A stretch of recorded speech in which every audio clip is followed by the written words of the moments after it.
Halo Sobat Juara, perkenalkan nama saya Sigi Fatur Rahman, NPM 233111066 dari kelas Sistem Informasi 23C. Dan di sebelah saya ada teman saya, yaitu... Halo teman-teman, perkenalkan nama saya Abu Zar Lewifari, NPM 2331104 dari kelas Sistem Informasi 23C. Halo, saya Emandri Junaidi, NPM saya 2331137, saya dari Sistem Informasi 23C. Halo, nama saya Rifki Wijaya dari kelas SI 23C dengan NPM 2331193. Baiklah, di sini kami akan berdiskusi tentang pentingnya dan pengertian dari aksi anti korupsi.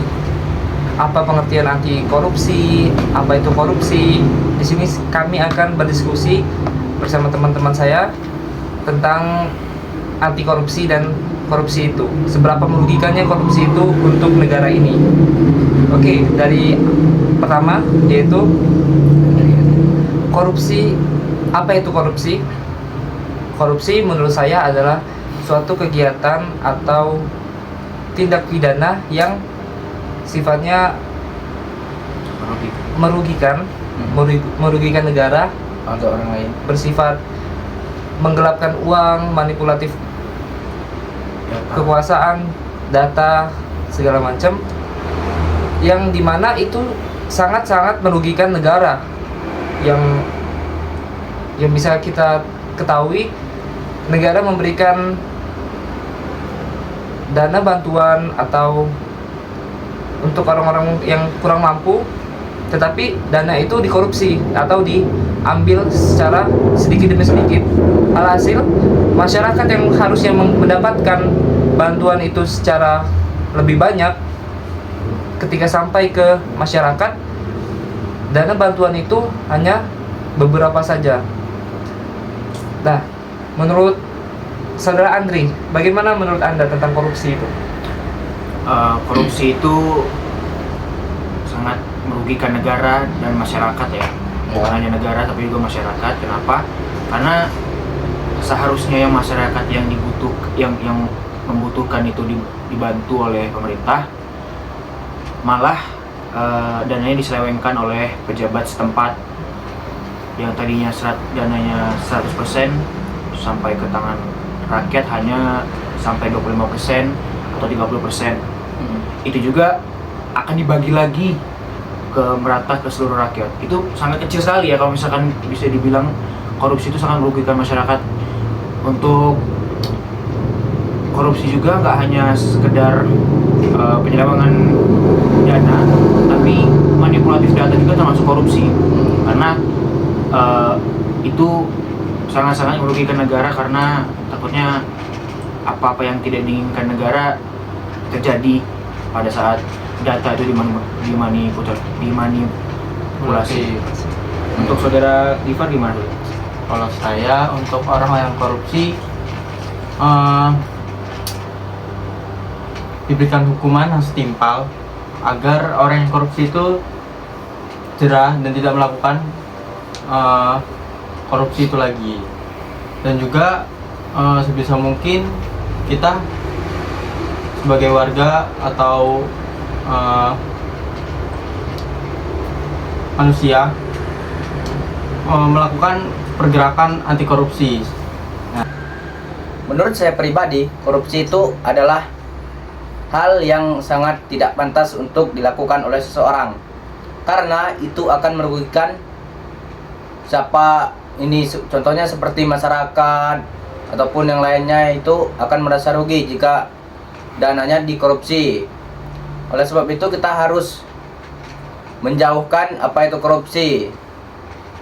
Mungkin sekian dari saya. Oke. Baiklah, setelah saya dengar-dengar dari pendapat dari teman-teman saya, kegiatan atau korupsi itu tuh sangat-sangat merugikan. Tentu kita tentunya menghindari yang namanya korupsi atau mencari orang-orang yang berkorupsi itu. Tapi kita juga ingat satu hal, yaitu korupsi itu harus kita tangani sejak dini, dimulai dari anak-anak muda, anak-anak remaja itu Bahkan sudah pada saat diajarkan tentang pentingnya anti korupsi dengan pembelajaran seperti contohnya belajar kejujuran, pengembangan kepribadian juga sangat penting untuk menunjang masa depan Indonesia yang lebih baik lagi. Nah, gimana untuk Anti, ada tambahan? Ya, untuk korupsi pencegahannya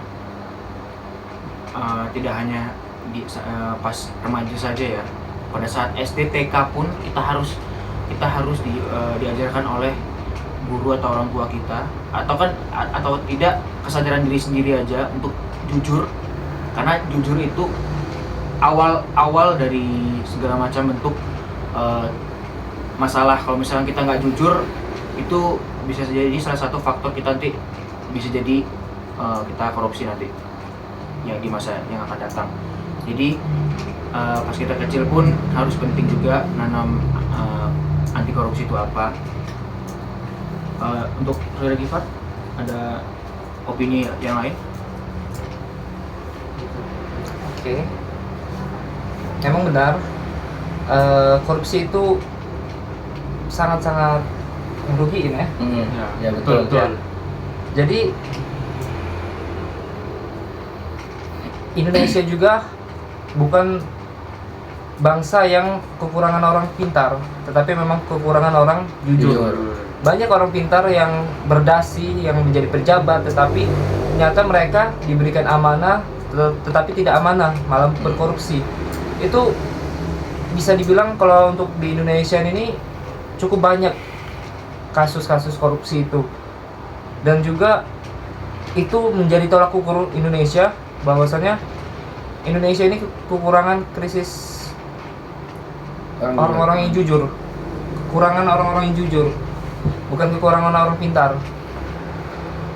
Itulah sebabnya kenapa Indonesia ini sangat-sangat berbeda dengan negara lain, yang dimana negara lain sudah maju karena mereka menerapkan sistem-sistem yang bervariasi ya. Salah satunya kayak seperti pemberian sanksi yang tegas untuk seorang koruptor, sehingga koruptor ini nih atau kegiatan korupsi itu tuh sangat berdampak ke negara ini jadi lama berkembang karena korupsi. Yang tadinya jalannya harusnya sudah bagus, tapi karena ada dikorupsi, jalannya tetap bolong-bolong, cepat rusak. Nah, ada yang apa? Karena makanya di Indonesia ini sering korupsi karena ya dari hukumnya, siapa yang punya duit dia yang berkuasa. Contohnya masuk penjara kan, dihukum. Jika dia punya duit, dia akan merasa enak dalam penjara itu. Entah dia dikasih AC tempatnya kan, itu kan baru ngeliat berita itu dari seorang kepolisian itu membunuh, ada kasus pembunuhan. Jadi dia tuh ada dalam penjara, tapi dia sendiri itu namanya sendiri itu dalam penjara, tapi seseorang itu tidak berada di dalam penjara itu tersebut. Dia berada di ruangan AC yang enak itu. Ya karena itu di Indonesia itu masih ada korupsi gara-gara itu. Siapa yang punya duit dia yang berkuasa. Nah, kan? Oke, hukumnya di Indonesia itu masih sangat tumpul ke bawah. Yang di atas enak jadinya. Tumpul ke atas, yang di bawah susah karena kita ambil contoh kemarin nenek-nenek mengambil kayu bakar, mengambil kayu ranting untuk keperluan bakar apa gitu ya, di penjara karena tetangganya tidak terima akan hal itu. Sedangkan koruptor udah bukan miliar lagi tapi triliunan Ya. korupsinya, cuman hanya di penjara beberapa tahun dan itu dapat remisi berkelakuan baik.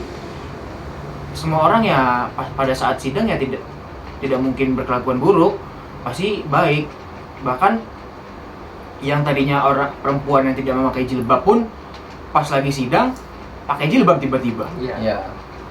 Agak aneh Menipu. ya, hukum Indonesia ini. Jadi kalau misalkan kita bilang hukum Indonesia ketinggalan, sangat ketinggalan dari kita ambil contoh jangan Eropa deh, Asia Timur tuh dengan Asia bagian timur, Jepang, Cina, Korea, Taiwan segala macam itu udah sangat-sangat apa namanya, sangat-sangat tegas ya untuk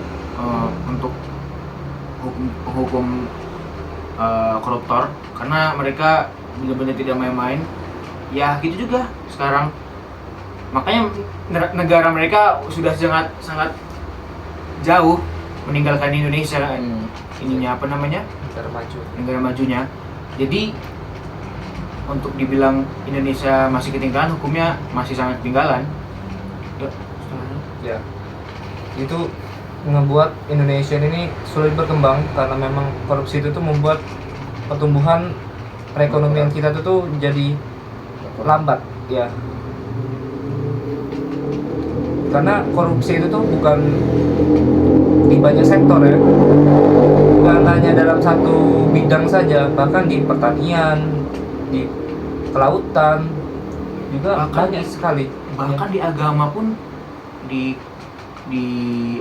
salah satu berita pernah saya baca, penyelewengan uang Al-Quran. Aduh. Aneh Indonesia ini. Astagfirullah. Ya, orang yang katanya ngerti agama pun tergiur Ya, akan hal korupsi. Itu mungkin dia memang tidak ada niatan, tapi itu ada kesempatan. Ya, Iya. begitulah negara Indonesia ini. Bahkan kita tarik sejarah pada saat zaman Zaman dahulu. zaman Dendles, katanya Herman Willem Dendles apa Ya. namanya yang ngebangun Tol. jalan dari Panjarukan ke apa? Di jalan di Jawa sana. Katanya kita itu sebenarnya digaji sama pemerintah Belanda, tapi oleh bupati setempat diselewengkan. Jadi seolah-olah kita itu tidak digaji, kita itu disuruh kerja paksa, padahal kita itu sebenarnya digaji. Tetapi Herman Willem Dendles itu nggak mau tahu, maksudnya dia nggak mau berurusan dengan rakyat, dia hanya mau berurusan dengan bupatinya saja. Jadi dia tidak tahu bupatinya yang ada kesempatan, ya, seperti kata Rifki tadi, ada kesempatan digas sama dia. Ya lanjut. Berarti memang dari dulu ya. Dari bisa dibilang nenek moyang, Zaman dahulu. Sangat lama sekali ya. tahun berapa tuh Belanda ngajajah kita 350 tahun. Ya, udah lama. Wah, udah lama banget itu. Jadi memang itu tuh merugikan sekali ya. Bahkan yang sebenarnya digaji tapi tidak digaji. Tidak digaji. Jadi kesannya jadi kayak Kerja paksa. Belanda tidak mau gaji, padahal sebenarnya Belanda memberikan uang untuk digaji untuk masyarakat yang membangun jalan itu. Oke. Jadi korupsi ini berasal dari, berarti memang dari nenek moyang kita ya, berkembang sampai sekarang gitu. Ya, karena ada kesempatan juga. Karena memang ini apa, orang jujurnya Krisis orang jujur. Heeh.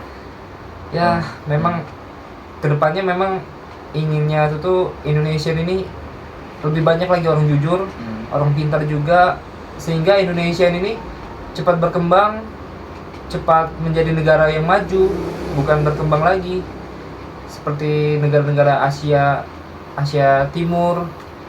Seharusnya Indonesia sudah bisa melakukan kemajuan-kemajuan yang di banyak sektor, tetapi ya karena adanya korupsi ini memperlambat yang tadinya butuh 10 tahun atau 20 tahun untuk berkembang dan menjadi negara maju, sekarang mungkin nambah jangka waktu lagi. Dan untuk hukuman di Indonesia tadi kan sudah dibilang kan di Asia Timur ya sudah tegas, seperti orang yang korupsi, pejabat-pejabat korupsi itu mendapatkan bahkan hukuman mati ya, Ya. dengan cara ditembak atau Iya. digantung ya. Bahkan mereka pun di bagian negara Jepang, mereka saking menyesal, ada koruptor yang menyesal gitu ya, setelah melakukan aksi korupsi, dia bahkan nanggung malu keluarganya, bahkan dia bunuh diri pada saat itu juga karena sangat-sangat malu pada saat dikorupsi. Kalau Indonesia tidak, Indonesia malah membela diri. sampai setengah mati akan dibela dirinya sendiri kalau misalkan dia tidak korupsi. Dan mengajukan banding lagi. Ajukan banding. Bagaimana caranya agar di Indonesia ini bisa mengurangi orang-orang yang korupsi? Nah, kalau menurut saya hukumnya tuh lebih ditegaskan lagi sih. Terus orang-orang yang korupsi dimiskinkan atau apalah agar mereka tidak melakukan tindak korupsi itu lagi. Udah. Sudah. Oke. Menurut saya Gimana? korupsi, koruptor, mantan koruptor jangan pernah lagi dikasih jabatan. Nah, betul Iya, ya, betul. betul itu. Jangan pernah, karena itu udah watak dan sifat manusia. Kalau misalkan watak dan sifat manusia itu agak susah diubah memang. Jadi bahkan agama pun udah susah menangkal tindak pidana korupsi itu. Bahkan yang tadi saya sebutkan tadi, mengkorupsi dana Al-Quran, benar-benar memang agama pun diselewengkan, apalagi hukum yang nggak seberapa ini. Ya gitulah. Lanjutan. Memang krisis sih Indonesia ini. Jadi kurang lebih seperti itu ya. Kesimpulannya adalah Indonesia adalah negara yang Maju. yang bisa dibilang berpotensi untuk menjadi negara yang maju, Sangat. sangat Iya. berpotensi. Tetapi dengan banyaknya kasus korupsi, banyaknya oknum-oknum yang menyalahgunakan jabatan mereka, itu membuat Indonesia Tidak maju. lambat untuk berkembang menjadi negara maju dan tertinggal dari negara-negara tetangga seperti Singapura, Malaysia, Brunei. Mereka negara-negara kecil, tetapi mereka berkembang karena mereka Mungkin hukumnya lumayan ketat di sana, lumayan bagus. Mungkin itu salah satu faktor. Dan juga Indonesia ini sangat penting menerapkan satu pembelajaran seperti belajar kejujuran atau membuat mata pelajaran baru seperti pengembangan kepribadian untuk membentuk karakter muda anak-anak Indonesia menjadi karakter yang jujur, amanah, dan dapat dipercaya. Itu untuk investasi Indonesia untuk masa depan yang lebih maju. Karena kita tahu anak muda zaman sekarang atau anak-anak adalah Indonesianya di kemudian hari. Iya. Karena orang-orang tua zaman sekarang akan lepas tanggung jawab, akan diganti oleh yang muda-muda.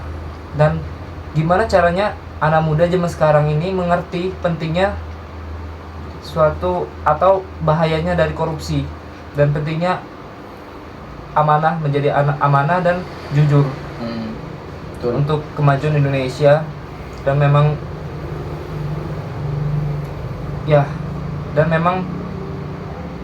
hanya itu sih yang bikin Indonesia bisa maju.